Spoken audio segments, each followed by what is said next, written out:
Hello friends, welcome to Ramees food and vlog. ഇന്ന് ഞാനൊരു Christmas special plum cake ആയിട്ടാണ് വന്നിട്ടുള്ളത്. അപ്പോൾ നമുക്കിത് എങ്ങനെയാണ് ഉണ്ടാക്കുന്നതെന്ന് നോക്കാം. ഇതിൻ്റെ ഫസ്റ്റ് സ്റ്റെപ്പ് എന്ന് പറയുന്നത് ഡ്രൈ ഫ്രൂട്ട്സ് സോക്ക് ചെയ്യുക എന്നതാണ്. നിങ്ങൾക്ക് ഇഷ്ടമുള്ള ഡ്രൈ ഫ്രൂട്ട്സ് എടുക്കാം, അത്യാവശ്യം നല്ലൊരു അളവിൽ തന്നെ എടുക്കാം. അപ്പോൾ ഞാനിവിടെ എടുത്തിട്ടുള്ളത് നന്നായി കഴുകി ഡ്രൈ ആക്കിയ കറുത്ത മുന്തിരിയാണ്. നമ്മളെപ്പോഴും കറുത്ത മുന്തിരി കുറച്ച് കൂടുതൽ എടുക്കാൻ ശ്രദ്ധിക്കണം. ഞാനിത് ചെറുതായിട്ടൊന്ന് മുറിച്ച് വെച്ചതാണ്. നിങ്ങൾക്ക് വേണമെന്നുണ്ടെങ്കിൽ മുറിക്കാതെയും ഡയറക്റ്റായിട്ട് ചേർത്ത് കൊടുക്കാവുന്നതാണ്.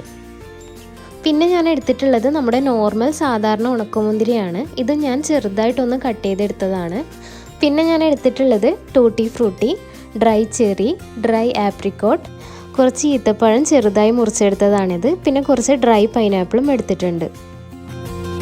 അപ്പോൾ ഞാനിത് ഗ്രേപ്പ് വൈനിലാണ് സോക്ക് ചെയ്യാൻ പോകുന്നത്. നിങ്ങൾക്ക് ഗ്രേപ്പ് വൈൻ ഇല്ലയെന്നുണ്ടെങ്കിൽ ഓറഞ്ച് ജ്യൂസിലോ അല്ലെങ്കിൽ ഗ്രേപ്പ് ജ്യൂസിലോ റമ്മിലോ സോക്ക് ചെയ്ത് വെച്ചാൽ മതിയാകും. സെയിം മെത്തേഡ് തന്നെയാണ്, വേറെ ചേഞ്ചസ് ഒന്നുമില്ല. ഞാൻ വൈൻ എടുത്തതിന് പകരം നിങ്ങൾക്ക് ഓറഞ്ച് ജ്യൂസോ ഗ്രേപ്പ് ജ്യൂസോ യൂസ് ചെയ്ത് ഈ പ്ലം കേക്ക് ഉണ്ടാക്കാവുന്നതാണ്. അപ്പോൾ ഞാനിതൊന്ന് മിക്സാക്കി എടുത്തിട്ടുണ്ട്. ഇനി ഇതൊരു ഗ്ലാസ് ബോട്ടിലേക്ക് മാറ്റിയ ശേഷം വൈൻ ഒഴിച്ചു കൊടുക്കാം. അപ്പോൾ നമ്മൾ വൈൻ ഒഴിച്ചു കൊടുക്കുമ്പോൾ ഡ്രൈ ഫ്രൂട്ട്സിൻ്റെ കുറച്ച് മുകളിൽ വരുന്ന വിധത്തിൽ ഒഴിച്ചു കൊടുക്കാൻ ശ്രദ്ധിക്കണം. ഇനി നമുക്കിതൊന്ന് അടച്ചു വെച്ച ശേഷം ബോട്ടിലൊന്ന് കുലുക്കി കൊടുക്കാം. ഇത് മിനിമം 1 മാസമെങ്കിലും സോക്ക് ചെയ്ത് വെക്കണം എന്നാണ്. പക്ഷെ ഞാനിതൊരു 4 ദിവസം മാത്രമേ സോക്ക് ചെയ്ത് വെച്ചിട്ടുള്ളൂ. എങ്കിലും കേക്ക് നല്ല ടേസ്റ്റി ആയിരുന്നു. നിങ്ങൾക്ക് ടൈം ഇല്ലയെന്നുണ്ടെങ്കിൽ ഇതുപോലെ 3-4 ദിവസം അല്ലെങ്കിൽ ഒരാഴ്ച സോക്ക് ചെയ്താലും മതി. ഡെയിലി ബോട്ടിലൊന്ന് കുലുക്കി കൊടുക്കാൻ മറക്കരുത്. ഓറഞ്ച് ജ്യൂസൊക്കെ ആണെങ്കിൽ നിങ്ങൾക്ക് പെട്ടെന്ന് ഉണ്ടാക്കാൻ പറ്റും. 1-2 മണിക്കൂറൊന്ന് സോക്ക് ചെയ്തെടുത്താൽ മതിയാകും. അപ്പോൾ നമുക്കിതൊന്ന് മാറ്റി വെക്കാം. ഞാനിതൊരു 4 ദിവസത്തിന് ശേഷം എടുത്തതാണ്. അത്യാവശ്യം നന്നായിട്ട് തന്നെ സോക്കായി വന്നിട്ടുണ്ട്. ഇനി ഇതൊന്ന് അരിച്ചെടുക്കാം. അരിച്ചെടുത്ത വെള്ളം നമുക്ക് മാറ്റി വെക്കാം. ഇത് ലാസ്റ്റ് കേക്ക് ബാറ്റർ കട്ടി കൂടുതലാണെങ്കിൽ ഈ സോക്ക് ചെയ്ത വൈൻ തന്നെ ഒഴിച്ചു കൊടുത്താൽ മതിയാകും. ഞാനിപ്പോൾ എല്ലാം നന്നായി അരിച്ചെടുത്തിട്ടുണ്ട്. ഇനി ഇത് മാറ്റി വെക്കാം. ഇനി നമുക്ക് വേണ്ടത് ഓറഞ്ചിൻ്റെ തൊലിയാണ്. ഇതിൻ്റെ വൈറ്റ് പോർഷൻ വരാത്ത വിധത്തിൽ മുറിച്ചെടുക്കാൻ ശ്രദ്ധിക്കണം, ഇല്ലെങ്കിൽ ഒരു കയ്പ്പ് ടേസ്റ്റ് വരും.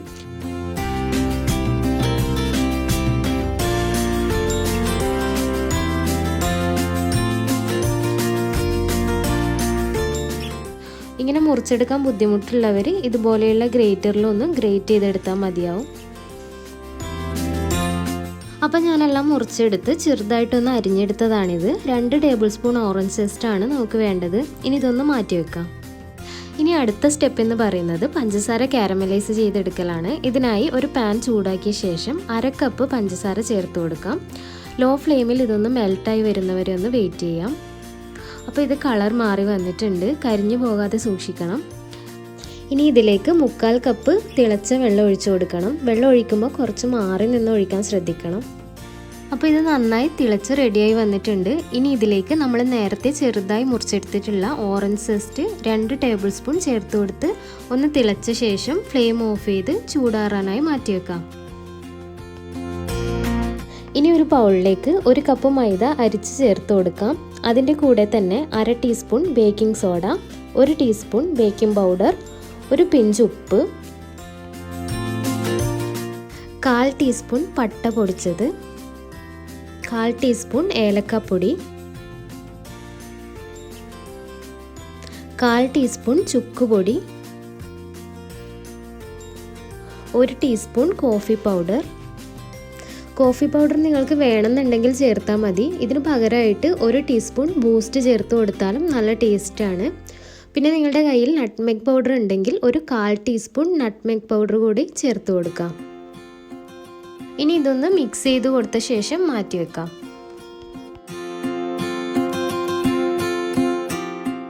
ഇനി ഒരു ബൗളിലേക്ക് 120 ഗ്രാം റൂം ടെമ്പറേച്ചറിലുള്ള ബട്ടർ ചേർത്ത് കൊടുത്ത് നന്നായിട്ടൊന്ന് ബീറ്റ് ചെയ്തെടുക്കാം. ഇനി ഇതിലേക്ക് 1/4 കപ്പ് പൊടിച്ച പഞ്ചസാര കൂടെ ചേർത്ത് ഒരു 3 മുതൽ 4 മിനിറ്റ് വരെ ഒന്ന് ബീറ്റ് ചെയ്തെടുക്കാം. അപ്പോൾ നമ്മുടെ ബട്ടർ നല്ല സ്മൂത്തായി വന്നിട്ടുണ്ട്. ഇനി ഇതിലേക്ക് റൂം ടെമ്പറേച്ചറിലുള്ള 2 മുട്ട ഓരോന്നായി ചേർത്ത് ബീറ്റ് ചെയ്തെടുക്കാം.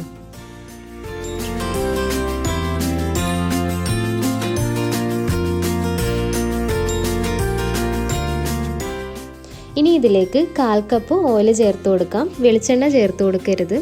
ഇതിൻ്റെ കൂടെ തന്നെ 1 ടീസ്പൂൺ തേൻ, 1 ടീസ്പൂൺ നെയ്യ് നിങ്ങൾക്ക് വേണമെന്നുണ്ടെങ്കിൽ ചേർത്താൽ മതി. 1 ടീസ്പൂൺ വാനില എസൻസും 1 ടീസ്പൂൺ പൈനാപ്പിൾ എസൻസും കൂടെ ചേർക്കാം. അതിനുശേഷം നമ്മൾ നേരത്തെ തയ്യാറാക്കി വെച്ചിട്ടുള്ള കാരമൽ സിറപ്പ് കുറച്ചായി ചേർത്ത് നന്നായിട്ടൊന്ന് മിക്സ് ചെയ്തെടുക്കാം.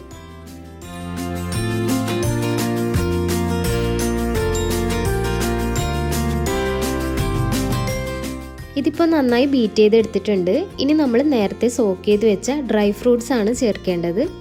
ഇത് ഡയറക്റ്റായി ഇങ്ങനെ ചേർത്താൽ ഒട്ടിപ്പിടിച്ച് കുഴഞ്ഞു പോകാനുള്ള ചാൻസ് ഉണ്ട്. അപ്പോൾ അതില്ലാതെ പെർഫെക്റ്റായിട്ട് ബാറ്ററിൽ എല്ലാ ഭാഗത്തും വരണമെങ്കിൽ നമ്മൾ നേരത്തെ അരച്ചു വെച്ചിട്ടുള്ള മൈദ മിക്സിൽ നിന്ന് 2 ടേബിൾ സ്പൂൺ മൈദ എടുത്ത് ഇതിലേക്കൊന്ന് ചേർത്ത് കൊടുത്ത് മിക്സ് ചെയ്തെടുക്കാം.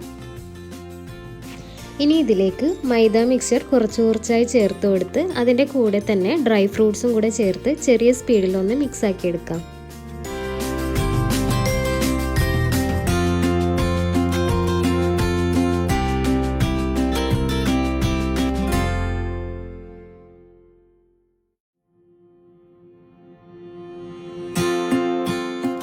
ഇനി ഇതിലേക്ക് നമുക്ക് നട്ട്സാണ് ചേർത്ത് കൊടുക്കേണ്ടത്. അതിനായി ഞാനിവിടെ കുറച്ച് പീക്കൻ നട്ട്സ്, അണ്ടിപ്പരിപ്പ്, ബദാം, വാൾനട്ട്, കുറച്ച് പിസ്തയും കൂടി എടുത്തിട്ടുണ്ട്. ഇനി ഇത് നമുക്കൊന്ന് ചെറുതായി ചോപ്പ് ചെയ്തെടുക്കാം.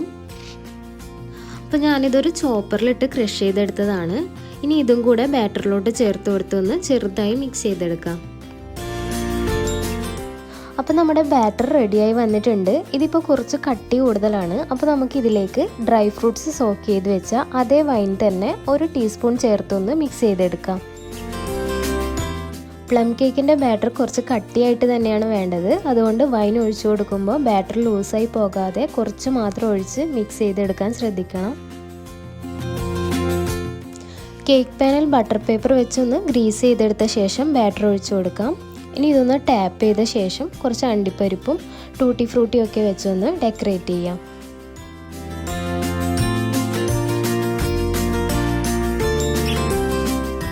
ഇനി പ്രീഹീറ്റ് ചെയ്ത ഓവനിലേക്ക് 180 ഡിഗ്രിയിൽ ഒരു 50 മുതൽ 55 മിനിറ്റ് വരെ വെച്ച് ബേക്ക് ചെയ്തെടുക്കാം. നമുക്കിത് ഓവനില്ലാതെയും ബേക്ക് ചെയ്തെടുക്കാൻ പറ്റും. ലോ ഫ്ലെയിമിൽ 55 മിനിറ്റ് മുതൽ 1 മണിക്കൂർ വരെ വെച്ച് ബേക്ക് ചെയ്തെടുക്കാം. പ്ലം കേക്ക് ആയതുകൊണ്ട് തന്നെ ബേക്കായി വരാൻ കുറച്ച് സമയമെടുക്കും. അപ്പോൾ നമ്മുടെ കേക്ക് റെഡിയായി വന്നിട്ടുണ്ട്. നല്ല സോഫ്റ്റ് ആയിട്ടുള്ള കേക്കാണ്.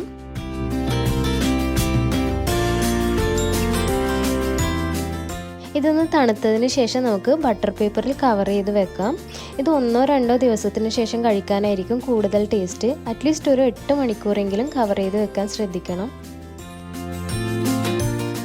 ഞാനിപ്പോൾ ഒരു 8 മണിക്കൂർ കഴിഞ്ഞാണ് തുറക്കുന്നത്. കുറച്ച് പൊടിച്ച പഞ്ചസാരയും റിബണും ഒക്കെ കൊണ്ട് ഡെക്കറേറ്റ് ചെയ്തിട്ടുണ്ട്.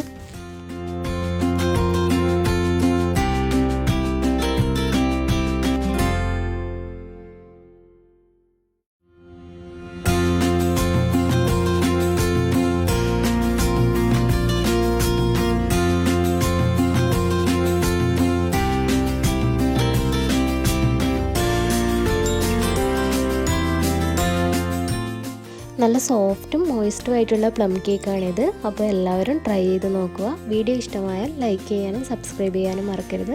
വീണ്ടും മറ്റൊരു റെസിപ്പിയായി വരുന്നവരേക്കും ബൈ, ടേക്ക് കെയർ.